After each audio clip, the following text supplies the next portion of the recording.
न्याय दर्शन के अनुमान प्रमाण पर चर्चा करेंगे। जिस वस्तु का इंद्रियों के साथ सन्निकर्ष न होता हो उस वस्तु को परोक्ष कहते हैं, और इस परोक्ष वस्तु का ज्ञान किसी चिन्ह या प्रतीक के द्वारा किया जाना अनुमान कहलाता है। अर्थात अनुमान में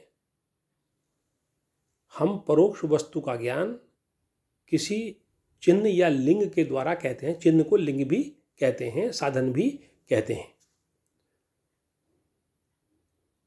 और जिस परोक्ष वस्तु का ज्ञान हमें होता है उस परोक्ष वस्तु को हम साध्य कहते हैं। तो हम कह सकते हैं कि अनुमान में लिंग के द्वारा साध्य वस्तु का ज्ञान होता है। अनुमान लिंग के द्वारा साध्य का ज्ञान है। जैसे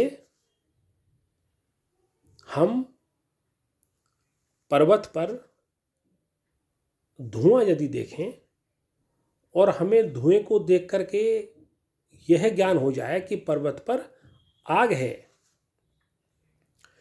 तो पर्वत पर जो धुआं है उस धुएं को कहेंगे लिंग, चिन्ह, जिसके आधार पर हमें साध्य का ज्ञान हो रहा है।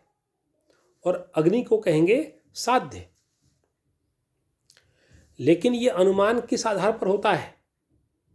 यह अनुमान लिंग और साध्य के स्वाभाविक संबंध पर आधारित होता है, जिसका ज्ञान हमें पूर्व में होता है। हमारे अनुभव में इस स्वाभाविक संबंध का ज्ञान है, क्योंकि हमने रसोई घर आदि में यह देखा है कि जहाँ जहाँ धूम होता है वहाँ वहाँ अग्नि होती है। तो जब हम पर्वत पर धुआं देखते हैं तो इस धूम के ज्ञान में, यह धूम का जो प्रत्यक्ष है इसमें व्याप्ति विशिष्ट ज्ञान निहित है, जिसके आधार पर हम साध्य का निश्चय करते हैं। तो धूम लिंग है, अग्नि साध्य है। धूम और अग्नि का संबंध व्याप्ति है। यह स्वाभाविक संबंध जो है इसको व्याप्ति कहते हैं। व्याप्ति के आधार पर ही अनुमान किया जाता है। तो व्याप्ति क्या है? लिंग और साध्य के बीच जो स्वाभाविक संबंध है, अविनाभाव संबंध है, उसको व्याप्ति बोलते हैं।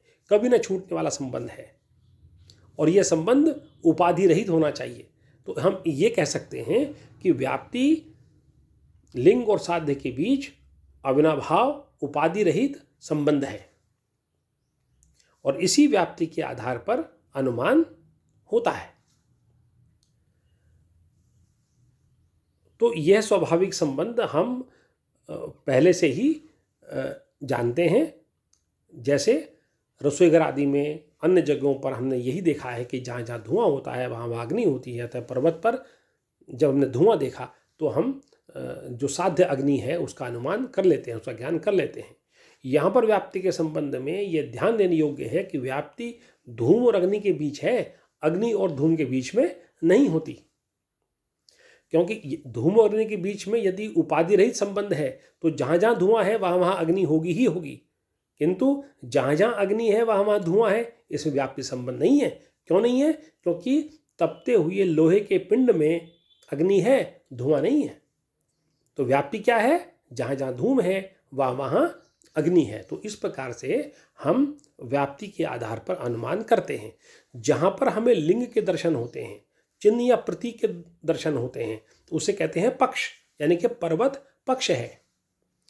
इस पक्ष में हमें हेतु का प्रत्यक्ष होता है और इसी पक्ष में हमें साध्य का ज्ञान भी होता है। साध्य का निश्चय भी इसी पक्ष में होता है। यह जो अनुमान है यह दो प्रकार का होता है, स्वार्थानुमान और परार्थानुमान। स्वार्थानुमान अपने लिए होता है। इस स्वार्थानुमान में वाक्य प्रयोग की आवश्यकता नहीं होती। परार्थानुमान दूसरों के लिए होता है। दूसरों के लिए अनुमति ज्ञान को सिद्ध करने के लिए परार्थानुमान की आवश्यकता होती है। वहां वाक्यों की आवश्यकता पड़ती है। परार्थानुमान में 5 अवयव होते हैं, 5 वाक्य होते हैं। पहला, प्रतिज्ञा। पर्वत पर अग्नि है। प्रतिज्ञा जिस साध्य की सिद्धि हमें करनी होती है। हेतु,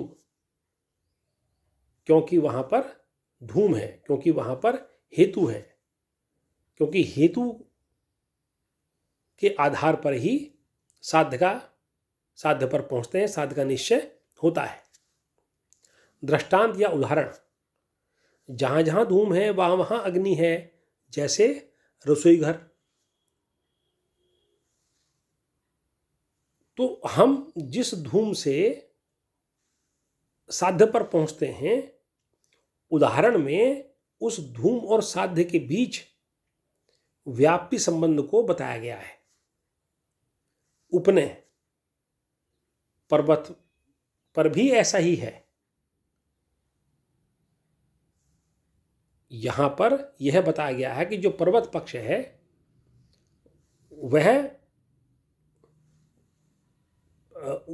वह हमें व्याप्ति विशिष्ट ज्ञान का बोध करा रहा है कि पर्वत पर भी ऐसा ही है, अतः वहां पर अग्नि है, ये निगमन, निष्कर्ष। तो इस प्रकार से परार्थानुमान में 5 वाक्यों की आवश्यकता हमें होती है, जिससे यह अनुमान की प्रक्रिया पूर्ण होती है। एक अन्य प्रकार से भी अनुमान के 3 भेद होते हैं, पूर्वत, शेषवत और सामान्यतो दृष्ट अनुमान। पूर्वत अनुमान उसे कहते हैं कि जहां पर कारण को देख करके कार्य का अनुमान होता है, जैसे बादलों को देख करके बारिश का अनुमान। शेषवत अनुमान है जहां कार्य को देख करके कारण का अनुमान होता है, जैसे नदी में पानी, बहुत मात्रा में पानी आते हुए को देख करके यह अनुमान करना कि पीछे कहीं बारिश हुई होगी।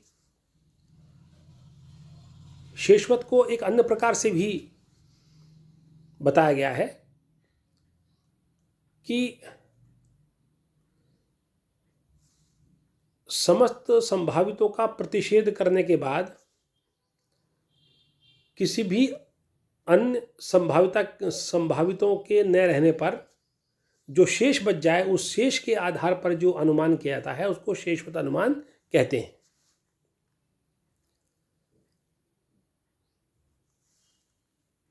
तीसरा है सामान्यदृष्ट अनुमान। सादृश अनुभवों के आधार पर परोक्ष वस्तु का जो अनुमान है उसको सामान्यदृष्ट अनुमान बोलते हैं। जैसे चंद्रमा की भिन्न भिन्न स्थानों में स्थिति देखकर यह अनुमान लगाना कि चंद्रमा गति कर रहा है, यह सामान्यदृष्ट का उदाहरण है। अनुमान के अन्य 3 प्रकार के भेद और भी हैं, केवलान्वयी, केवल व्यतिरेकी और अन्वय व्यतिरेकी। केवलान्वयी अनुमान, केवल व्यतिरेकी अनुमान और अन्वय व्यतिरेकी अनुमान। जहां हेतु साध्य के साथ सत्तात्मक रूप से संबद्ध होता है उसको केवलान्वयी अनुमान कहते हैं।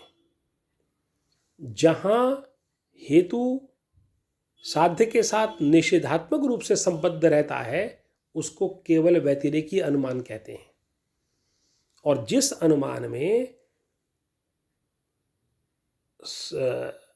हम हेतु और साध्य का संबंध अन्वय और व्यतिरेकी दोनों प्रकार से होता है उसको